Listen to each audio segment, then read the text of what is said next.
નમસ્કાર કલમ યુદ્ધ સમાચારની સાથે હું છું આપની સાથે પાયલ બામભણિયા।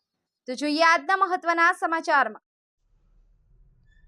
કામરેજ અને સુરત જિલ્લાની પ્રજાના હિત માટે કાયમ લડત આપનાર કામરેજની જનતાનો અવાજ સરકાર સુધી પહોંચાડનાર એવા કામરેજ તાલુકા પંચાયત વિપક્ષ નેતા અને આપ અગ્રણી જેડી કથિરિયાની કામરેજ ટોલનાકા પાસે પોલીસ દ્વારા અટકાયત કરવામાં આવી।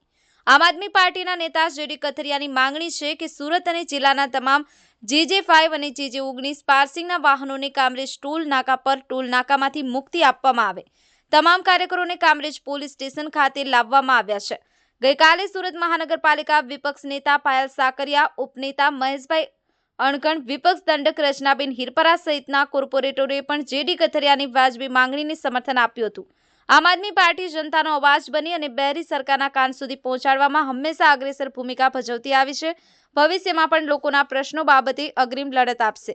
કલમ યુદ્ધ સમાચાર, સુરત।